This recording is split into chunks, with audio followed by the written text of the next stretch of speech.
Which state's high court has issued a notice to Twitter center state government over communal tweets? अभी अभी किसी राज्य की high court ने ये नोटिस दिया था कि ट्विटर पे आप जो कम्युनल ट्वीट्स डालते हैं, कम्युनल का मतलब होता है जातिवाद फैलाने वाले ट्वीट्स, उसको उसके ऊपर एक नोटिस जारी किया गया था। तो ये कौन से हाई कोर्ट ने ऐसा किया है? सही जवाब है तेलंगाना। एक बार चेक करते हैं। यस, तेलंगाना। आज मैं आपको हर एक क्वेश्चन के साथ कुछ अच्छी इंफॉर्मेशन बताता चलूंगा जो कि आपको जीडी में, आरसी के पैसेज में, इंटरव्यू में हर जगह काम आएगी। हमारे ज्ञानबाजी के करंट अफेयर सीरीज की स्पेशलिटी ही ये है कि आपको सरल भाषा में सारी की सारी चीजें एकदम टू द पॉइंट मिल जाएंगी। इसीलिए इस वीडियो को पूरा अंत तक देखते चलिए। तो दरअसल मामला ये है कि आपको याद होगा कि जब कोरोना वायरस शुरू हुआ था तो ये तबलीगी जमात वाला एक इशू हो गया था, जिसमें इंडिया के नॉर्दर्न साइड में हजरत निजामुद्दीन और बाकी के एरियाज में ऐसा एक कम्युनल पार्ट सामने आया था कि जिसमें किसी खास कम्युनिटी को टारगेट किया गया था और ये आरोप लगाए गए थे कि भाई जो वायरस है वो आपके वजह से ज्यादा फैल रहा है। देखते देखते ट्विटर पे इस तरह के बहुत से ट्वीट आने लगे। तो बाद में इसके ऊपर एक जाने माने वकील है, उन्होंने इसके ऊपर एक पीआईएल फाइल किया था और फिर इसके ऊपर फाइनली हाई कोर्ट ने एक नोटिस जारी की है कि इस तरह के ट्वीट्स जातिवाद को बढ़ावा देते हैं, भेदभाव लाते हैं, तो इनको बंद किया जाए। बहुत अच्छी बात है भाई। कोरोना वायरस कोई कम्युनिटी, कोई अमीरी गरीबी देखकर नहीं आता, इसीलिए ये बहुत जरूरी है कि हर किसी को सतर्क रहना चाहिए। ऑलराइट, चलिए आगे बढ़ते हैं। Which nation will be holding a limited Hajj pilgrimage in 2020? 2020 में कौन सा देश ऐसा है जिसने ये तय कर लिया है कि वो लिमिटेड हज यात्रियों को ही इनवाइट करेगा? अब भैया आपको कॉमन सेंस से पता होना चाहिए कि हज यात्रा के लिए लोग कहाँ जाते हैं? मक्का। और मक्का कहाँ पर है? Saudi Arab. राइट। तो यहां पर सही जवाब क्या होने वाला है? Of course option number C, Saudi Arab. आगे बढ़ने से पहले जरा एक बार मैं कैपिटल बता दूं आपको। यूएई की कैपिटल क्या है? Abu Dhabi. Abu Dhabi, United Arab Emirates. Emirates का मतलब होता है एमीर राजा का किंगडम, एमीर का एमिरेट। कुल मिला के यूएई में कितने एमिरेट्स हैं? 7 एमिरेट्स हैं। कतर, कतर की राजधानी क्या है? दोहा। राइट। सऊदी अरब, सऊदी अरब की राजधानी क्या है? Riyadh, Riyadh. और बहरीन की राजधानी क्या है? Manama, Manama. राइट। बहरीन कहते हैं इसे, बहरेन नहीं। राइट। सऊदी अरब के बारे में एक दो बातें आपको और बता दूं। सऊदी अरब असल में अल सऊदों द्वारा बसाया गया देश है, इसीलिए नाम पड़ा अल सऊद का, सऊदी अरब। ये 900 से ज्यादा मेंबर्स की एक फैमिली है और इस फैमिली में जो सबसे ओल्डेस्ट मेंबर होता है, पुरुष, मेल, वो सऊदी अरब का राजा कहलाता है। सऊदी अरब में कोई डेमोक्रेसी नहीं होती और फिलहाल सऊदी अरब के किंग हैं किंग सलमान। उनका नाम है किंग सलमान। ऑलरेडी 90 वर्ष के हो चुके हैं, तो ये अब इतने एक्टिवली काम तो कर नहीं सकते, इसीलिए इनका बेटा है जिसका नाम है किंग मोहम्मद, किंग मोहम्मद। और ये किंग मोहम्मद जो है ये अब डी फैक्टो किंग है और ये सारा कार्यकाल संभालते हैं। ओके, याद रहेगा आपको। चलिए दोस्तों आगे बढ़ते हैं। Which company has claimed to have launched an Ayurvedic medicine to treat COVID-19? कौन सी कंपनी ने यह दावा किया है कि उन्होंने कोविड-19 के लिए आयुर्वेदिक ट्रीटमेंट बना लिया है? सबको पता है भैया, पतंजलि, रामदेव बाबा ने एक प्रेस कॉन्फ्रेंस की थी और उसमें उन्होंने ये बताया था। ओके, आचार्य बालकृष्ण भी थे वहां पर और उन्होंने ये ऐलान किया था कि कोविड-19 की दवाई हमने बना ली है। दवाई का नाम मालूम है क्या आपको? आपने सुना है कि नहीं दवाई का नाम? दवाई का नाम रखा है Coronil. Right, the name of the medicine is Coronil. Right. अब पतंजलि से संबंधित जरा दो चार बातें और ये कोरोनिल का आगे क्या हुआ जरा उसको भी याद रख लेना, बहुत इंपॉर्टेंट है ये। भारत की जो हेल्थ मिनिस्ट्री है उसका नाम है आयुष मंत्रालय, आयुष मिनिस्ट्री। और आयुष मिनिस्ट्री ने अभी भी कोरोनिल की एडवर्टाइजमेंट के लिए अप्रूवल नहीं दिया है, तो कोरोनिल की कोई एड टीवी पे नहीं आ सकती। दूसरा, इसके प्रॉपर जांच अभी होने बाकी है, इसीलिए अभी भी ये दवाई रिलीज नहीं की जा सकती, राइट। तो एक तरफ आयुष मंत्रालय और बाकी लोगों का कहना यह है कि दुनिया के 4000 साइंटिस्ट अभी बिजी हैं कोरोना की दवाई बनाने में, और रामदेव बाबा ने अपनी दवाई बना भी ली, कमाल है। वैसे पतंजलि प्रोडक्शन से संबंधित 2-3 बातें जरा आप याद रखिएगा। पतंजलि कंपनी के ओनर कौन है, कोई बता सकता है क्या? No no no, it's not Ramdev Baba. Patanjali company के ओनर हैं बालकृष्णा। आपने अक्सर एडवर्टाइजमेंट में सफेद वस्त्रों में बालकृष्ण को रामदेव बाबा जी के बाजू में देखा होगा, वो है इनके ओनर। पतंजलि का हेडक्वार्टर कहाँ है? इसका हेडक्वार्टर है हरिद्वार में, राइट, उत्तराखंड के हरिद्वार में। पतंजलि का 2018-19 का रेवेन्यू कितना आया था मालूम है आपको? कितनी बड़ी कंपनी है Patanjali? 9,500 crore. It is almost 1.2 billion. Okay, not 1.2 but at least 1.5 billion के आसपास तो है ही। और इस वक्त पतंजलि में एम्प्लॉइज कितने हैं? पतंजलि में कुल मिला के 2 लाख कर्मचारी काम करते हैं अलग अलग तरीके से। All right, so it's a very big FMCG company in India. All right, आगे बढ़े। Which nation blocked Pakistan's attempt to declare Indian citizen as global terrorist? असल में भारत के कुछ 3 नागरिक अफगानिस्तान के बॉर्डर के पास पाए गए थे, और पाकिस्तान ने ये आरोप लगा दिया कि ये तीनों के तीनों नागरिक जो है, जो इंडियन थे, वो टेररिस्ट हैं। अब इस बात को पूरी तरह से खारिज कर दिया इन चारों में से एक कंट्री ने। सही जवाब है यूएस, इट्स अमेरिका। अमेरिका ने बोला ऐसा कुछ भी नहीं है, सही बात है। वैसे आप मुझे ये बताना कि पाकिस्तान को अभी भी कौन सी लिस्ट में रखा गया है एफएटीएफ द्वारा? याद करो जरा, सेशन नंबर 12 में ही मैंने कवर किया था। पाकिस्तान को अक्टूबर तक के लिए कौन से लिस्ट में अभी भी रखा गया है? It is grey list, grey list, right. और पाकिस्तान के ऊपर आरोप क्या है? पाकिस्तान पे आरोप ये है कि पाकिस्तान अपना बहुत सा पैसा टेरर फंडिंग में लगाता है, आतंकवाद को बढ़ावा देने में लगाता है, और जो देश ऐसा करता है उसको एफएटीएफ द्वारा ग्रे लिस्ट और ब्लैक लिस्ट कर दिया जाता है। What is FATF? एग्जाम में जरूर आएगा, याद रखना, financial action task force. Alright, जितनी जानकारी मैं देता जा रहा हूं दोस्तों, ये सब 1 मार्क के जीके क्वेश्चन है, इसीलिए ध्यान रहे कि मेरी कोई भी बात आप सुनने में गड़बड़ ना करें और बिल्कुल स्किप ना करें, हर चीज को रिवाइज करते चले। It's very important. I promise you, जितनी बातें मैं बता रहा हूं और जो क्वेश्चन हम सॉल्व कर रहे हैं, इतना भी आपने ढंग से कर लिया आधे घंटे के वीडियो में, you will be done. Exam के लिए बहुत सारी तैयारी आपकी ऑलरेडी हो जाएगी। चलते हैं क्वेश्चन नंबर 5 पे।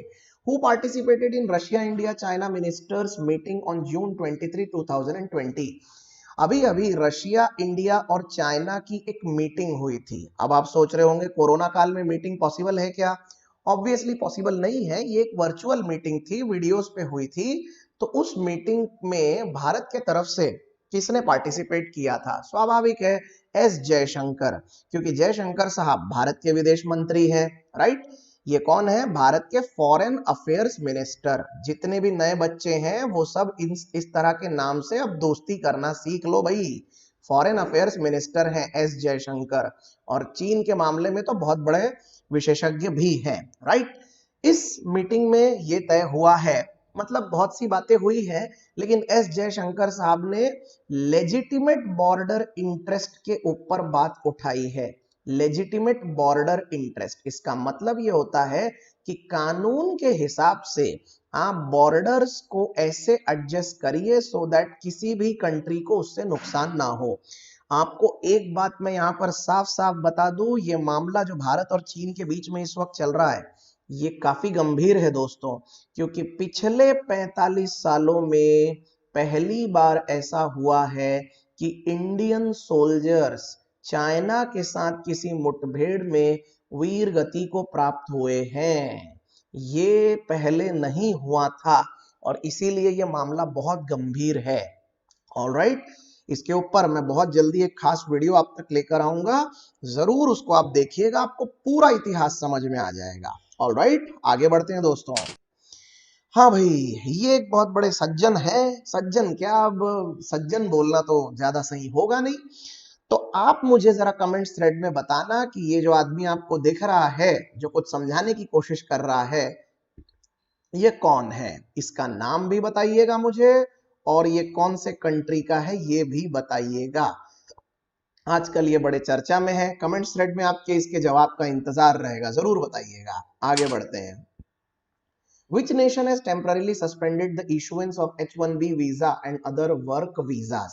इनमें से कौन से देश ने अभी अभी अस्थायी तरीके से अपने वीजा कैंसल कर दिए हैं? इसका मतलब वीजा इशू नहीं किया जा रहा है उस देश के लिए, क्योंकि वो नहीं चाहता कि कोरोना काल में उसके देश में और किसी की एंट्री हो। स्वाभाविक सी बात है, the answer is US. Check कर लें एक बार, yes that's US. H-1B visa एक खास किस्म का वीजा होता है जिसके तहत कोई भी कंपनी का आदमी, यानी जिसे हम मालिक या फिर एम्प्लॉयर कहते हैं, वो एम्प्लॉयर फॉरेन से लोगों को अपने देश में बुला सकता है, फॉरेन वर्कर्स को बुला सकता है अपनी कंपनी में काम करने के लिए। तो मान लेते हैं कि भारत का कोई एक व्यक्ति अमेरिका जाना चाहता है, तो अमेरिका जाने के लिए उसको जो अलग अलग तरह के वीजा, उसको जो वर्क परमिट लगेगी, उसको कहा जाता है H-1B visa, that is called H-1B visa. It is also known as work permit. Alright, तो ये अमेरिका जारी करता है। अभी फिलहाल अमेरिका ने ये सब बंद करके रखा है कोरोना की वजह से। सबसे ज्यादा मौतें कोरोना की वजह से कौन से देश में हुई है? It is America. राइट, आगे बढ़े। The supreme court allowed the world famous Jagannath Rath Yatra to take place in which city? भैया, जगन्नाथ जी की रथ यात्रा, भगवान जगन्नाथ, स्वामी जगन्नाथ की रथ यात्रा कहाँ निकाली जाती है, आपको पता है क्या? ये निकाली जाती है पुरी में, जगन्नाथपुरी, इसीलिए पुरी का पूरा नाम ही जगन्नाथपुरी है। तो स्वाभाविक है हमारा आंसर भी क्या होगा? पुरी। आगे बढ़ने से पहले आपको एक सवाल पूछता हूं, क्या आप में से किसी को पता है भारत में 4 धाम कौन कौन से हैं? कहाँ है वो तो छोड़ो, बस मुझे नाम बता दो कि 4 धाम कौन कौन से हैं। याद आया होगा तो बहुत अच्छी बात है, याद नहीं आया होगा तो ये मैं आपको बता दे रहा हूं, प्लीज अब इसको भूलना मत। भारत के 4 धाम में से सबसे पहला धाम है बद्रीनाथ, दूसरा धाम है पुरी जिसे हम जगन्नाथपुरी कहते हैं, तीसरा धाम है द्वारका, और चौथा धाम है रामेश्वरम। चौथा है रामेश्वरम। ऑलराइट, ये उत्तर दक्षिण पूरब पश्चिम 4 अलग अलग दिशाओं में 4 धाम है, हमेशा याद रखना। ऑलराइट, आगे बढ़ते हैं। Which organization in collaboration with International Transport Forum will launch the Decarbonization Transport in India project? ITF के साथ इनमें से कौन सा ऑर्गेनाइजेशन पार्टनरशिप कर रहा है डीकार्बोनाइजेशन ट्रांसपोर्ट प्रोजेक्ट में? सही जवाब है NITI Aayog. The right answer is NITI Aayog. Right, transportation को लेकर एक बड़ी समस्या यह है कि ट्रांसपोर्टेशन जब भी होता है उसमें से कार्बन का उत्सर्जन बहुत ज्यादा होता है, कार्बन एमिशन काफी ज्यादा होता है। उसको कम करने के लिए अब नीति आयोग ITF के साथ पार्टनरशिप कोलैबोरेशन कर रहा है ताकि कार्बन एमिशन को कम किया जा सके। ऑलराइट, बहुत अच्छी कवायद है भैया, सही है, करना भी चाहिए। नीति का जरा फुल फॉर्म बताएंगे क्या मुझे? एग्जाम में ये आ चुका है, इसीलिए बिगिनर्स फिर से एक बार ध्यान से देखना। नीति का फुल फॉर्म क्या है? National institute of transforming India. National institute of transforming India मैं बोल रहा हूं, आप सुनते चलिए और लिखते भी चलिए। ऑलराइट, नीति आयोग। नीति आयोग से जुड़े हुए 3 सबसे बड़े बड़े हस्तियों के नाम बताइए मुझे। इनमें से एक का नाम तो अक्सर एग्जाम में आता है, मैं बता देता हूं आपको। नीति आयोग के चेयरमैन, नीति आयोग के वाइस चेयरमैन और नीति आयोग के CEO, ये आपको एग्जाम में पूछा जा सकता है। CM यानी चेयरमैन का नाम वो है PM of India. Right, it is not Narendra Modi. Narendra Modi अभी है, कल कोई और होगा। इसीलिए नीति आयोग का चेयरमैन कौन बनता है? PM of India, currently Narendra Modi. Vice chairman कौन है? राजीव कुमार। वाइस चेयरमैन है राजीव कुमार, ये नाम भी आप याद रखना। और सीईओ कौन है नीति आयोग के? Amitabh Kant. It is Amitabh Kant. All right. आपको एक मजेदार बात बताऊं, आपने कभी मेक इन इंडिया सुना है क्या? सुना ही होगा। वो शेर वाला वो लोगो वो भी देखा होगा आपने। हाँ, वो मेक इन इंडिया जो है ये अमिताभ कांत साहब के ही दिमाग की उपज है, ये इन्होंने ही बनाया था मेक इन इंडिया, याद रखना। ऑल राइट, आगे बढ़े दोस्तों, चलते हैं अगले क्वेश्चन पे। Which Indian has been elected to the International Tennis Federation ITF Men's Player Panel? इसमें सही जवाब है option number A, Nikki Kaliyanda Poonacha. All right, the right answer is option number A. हाँ, इंटरनेशनल टेनिस फेडरेशन जो आपको दिख रहा है, जरा मुझे बता देना, इंटरनेशनल टेनिस फेडरेशन का हेडक्वार्टर कहाँ है? इसका हेडक्वार्टर है लंदन में। ओके, प्लीज याद रखिएगा, the headquarter is in London. और आईटीएफ के प्रेसिडेंट कौन है अभी? Who is the president of ITF? It's David Haggerty. David Haggerty. Okay, नाम और स्पेलिंग सब कुछ ढंग से याद रखना, एग्जाम में आता है। ऑल राइट, एग्जामिनर्स का फेवरेट होता है ये सब। अगला सवाल, Who has been appointed the director of the National Science Foundation, a top American body supporting fundamental research in non-medical fields of science and engineering? The right answer here is option number D, Sethu Raman Panchanathan. आपको पता है सेथु रमन पंचनाथन साहब एक American Indian है, यानी ये America में मतलब रहे हैं काफी वक्त तक, लेकिन वैसे ये मूलभूत भारतीय है। इनको अमेरिका की एक बहुत बड़ी ऑर्गेनाइजेशन में डायरेक्टर का पद दे दिया गया है। उस ऑर्गेनाइजेशन का नाम है नेशनल साइंस फाउंडेशन। ये कहाँ है नेशनल साइंस फाउंडेशन? अमेरिका में है। तो वहां के डायरेक्टर का पद अब सेतु पंचनाथन साहब को मिला है। राइट, हमारे लिए एक बहुत बड़े गर्व की बात है। ऐसा करने वाले ये भारत के दूसरे व्यक्ति बन गए। आपको दिखा दें ये कौन है, जरा देखते हैं। ये रहे सेथु रमन पंचनाथन साहब। ऑल राइट, बड़ी प्यारी स्माइल है सर आपकी। आगे बढ़ते हैं, question number 11। Recently M Ilaiah Yadav passed away, he was related to which field? जरा बताना मुझे कौन से फील्ड से रिलेटेड है, जर्नलिस्ट, स्पोर्ट्स, एक्टर या ऑथर? दरअसल इलैया साहब जो थे वो कबड्डी प्लेयर थे, तो राइट आंसर है स्पोर्ट्स। एक बार चेक कर लें। Yes, he was associated with which sport? अगर ऐसा कोई सवाल आ गया तो नाम याद रखना, he was associated with kabaddi. All right, आगे बढ़ते हैं दोस्तों। Recently which Nobel Prize recipient and environmental health giant passed away? अभी अभी किस नोबल पुरस्कार विजेता और पर्यावरण विशेषज्ञ की मृत्यु हुई है? राइट, चार ऑप्शन है आपके सामने, आप बताइए कौन है। मैं हिंट देता हूं, अमेरिका के हैं, लेकिन इस हिंट से कुछ होने वाला तो है नहीं। अगर आपको पता ही नहीं तो आप अमेरिका और जापान बता के क्या कर लेंगे? राइट आंसर है यहाँ पर option number D, Kirk R Smith. Right, it is Kirk R Smith. इनको नोबल प्राइज मिला था, if I am not wrong, Nobel मिला था इनको 2007 में। राइट, और इसके साथ साथ इनको टाइलर पुरस्कार भी मिल चुका है। टाइलर प्राइज ये जो मिला था ये एनवायरमेंट के लिए मिला था। राइट, ये 2012 में मिला है। तो ये है किर्क आर स्मिथ। ओके, आगे बढ़ते हैं दोस्तों। What is the theme of this years world hydrography day? World hydrography day का इस बार का थीम क्या है? सही जवाब है ऑप्शन नंबर ए, hydrography enabling autonomous technologies. Hydrography enabling autonomous technologies. अब दो बातें मैं यहां बता रहा हूं, बिल्कुल पेशेंस रख के सुन लेना। पहली बात तो ये कि वर्ल्ड हाइड्रोग्राफी डे कब मनाया जाता है? ये मनाया जाता है 21 जून को, जिस दिन इंटरनेशनल योगा डे होता है ना, हाँ उसी दिन। और हाइड्रोग्राफी शब्द का मतलब क्या होता है? इसका मतलब होता है कि ओशंस, सीज, रिवर्स या ऐसे जितने भी बड़े बड़े पानी के स्रोत होते हैं उनके फिजिकल चेंजेस को ऑब्जर्व करना या उनके फिजिकल एक्टिविटीज को, फीचर्स के बारे में पढ़ाई करना। उनके फिजिकल फीचर के बारे में की गई पढ़ाई ये कहलाती है हाइड्रोग्राफी। बड़ी मजेदार चीज है ये, इससे काफी कुछ पता चलता है, मौसम में आने वाले बदलाव, आंधी तूफान, ड्रॉट्स, सारी चीजें। Alright, so that is question number 13। Let's go next. Which country will host the 36th ASEAN Summit? पहले तो ये समझ लो, इसको एशियन एशियन मत बोलना, it is ASEAN, right. ASEAN summit इस बार की कौन करवाने वाला है? 36वीं। सही जवाब है वियतनाम, चाइना का दुश्मन, उसका पड़ोसी। किसी जमाने में वियतनाम वॉर हुआ था अमेरिका के साथ, कुछ नहीं कर पाए थे अमेरिकन, लाखों की तादाद में लोग मर गए, लेकिन वियतनामी इसकी सोच नहीं बदल पाए।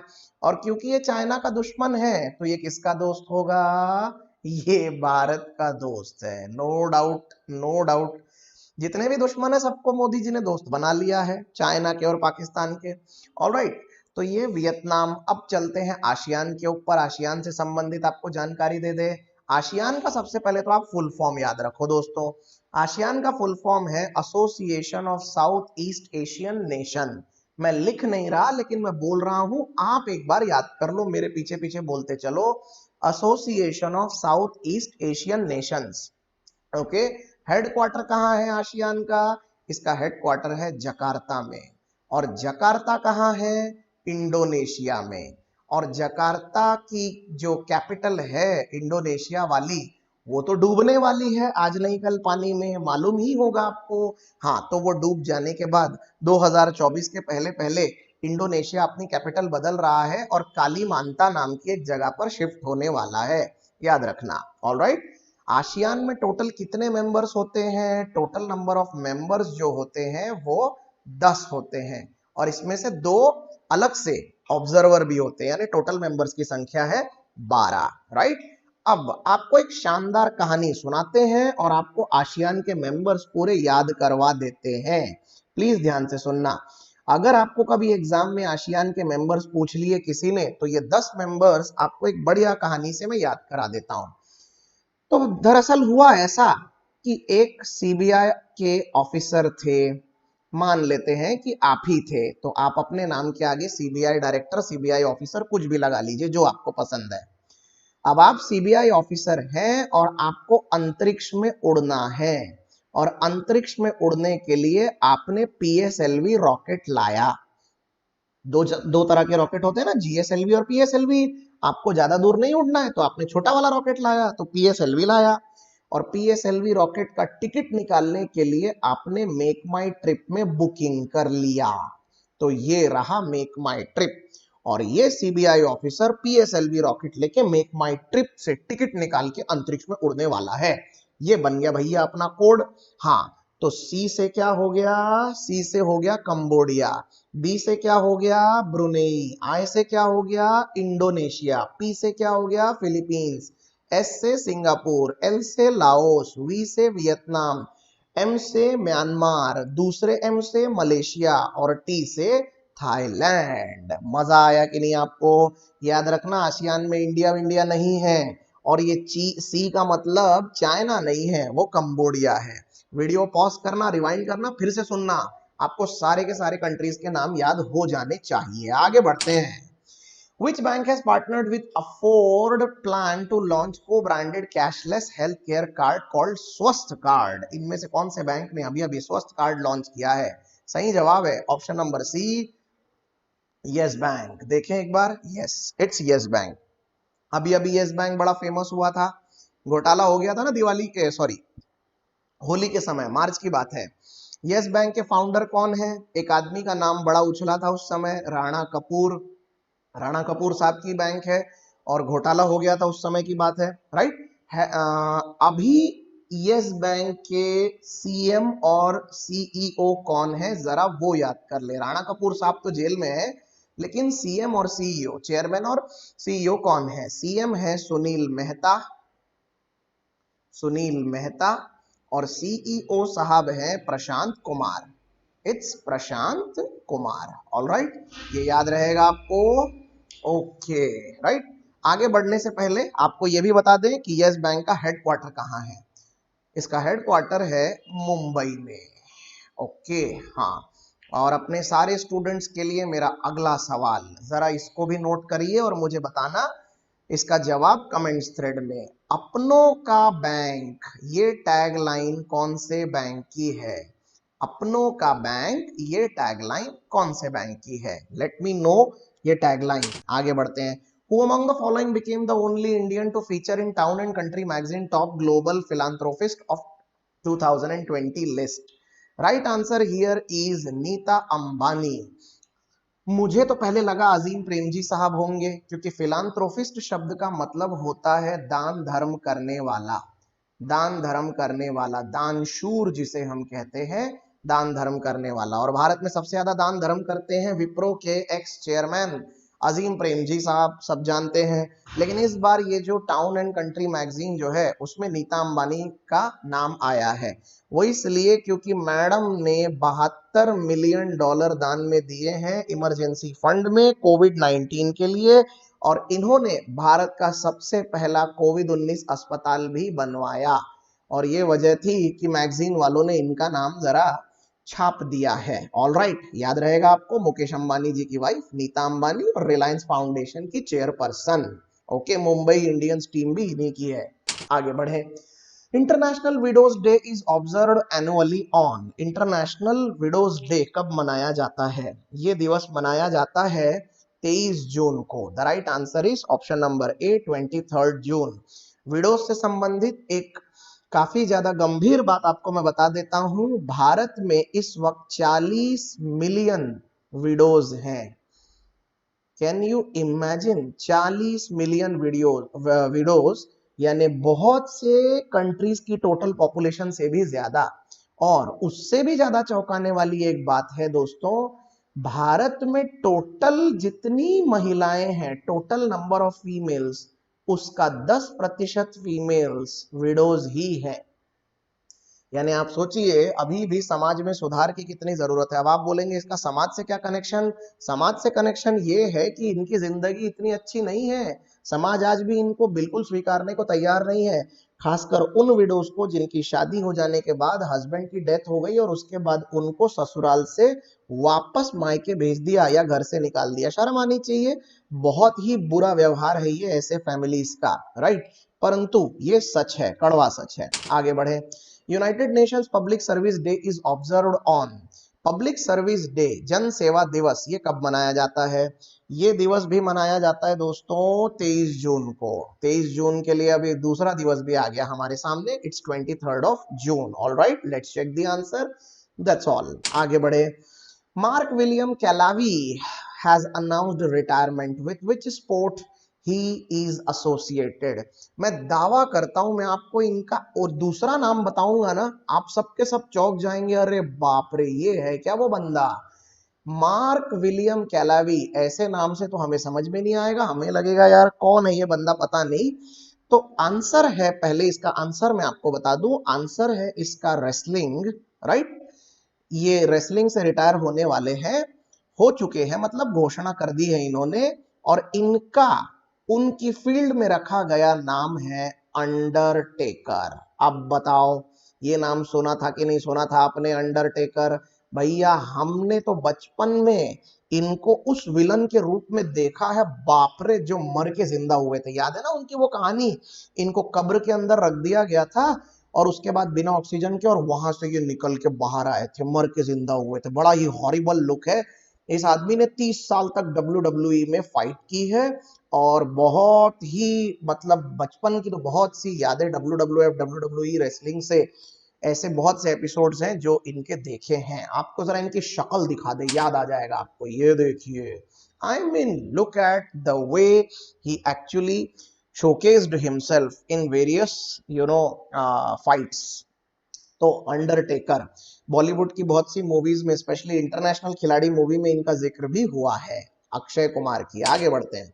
Which state government launched Indira रसोई योजना to ensure no one sleeps hungry?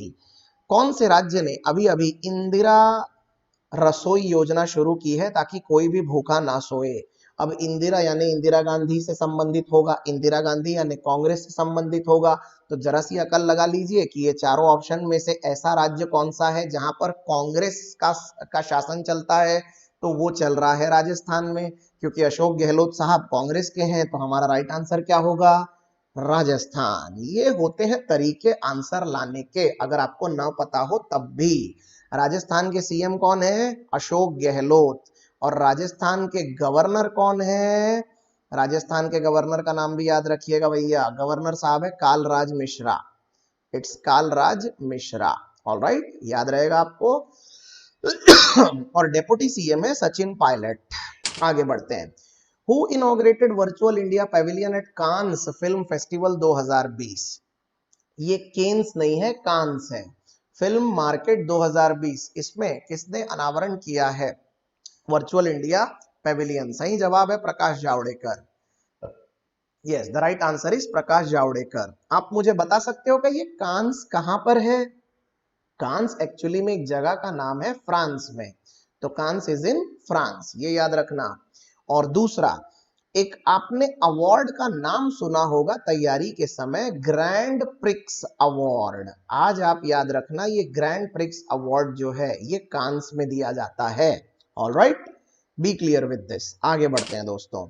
Which bank has launched a new product KBL Micro Mitra for micro enterprises? Micro enterprises के लिए KBL Micro Mitra ये कौन से बैंक ने लॉन्च किया है? अब KBL का मतलब है भैया कर्नाटक बैंक, तो स्वाभाविक सी बात है राइट आंसर क्या हो जाएगा? Karnataka bank. Okay, option number B. Option number B Karnataka bank. Karnataka bank से जुड़ी हुई दो तीन बातें आपको यहां पर बता दें। कर्नाटक बैंक का हेडक्वार्टर कहां है? हेडक्वार्टर है मैंगलोर में, बेंगलोर नहीं, मैंगलोर। कर्नाटक बैंक के सीईओ कौन है? सीईओ है महाबलेश्वरा एमएस।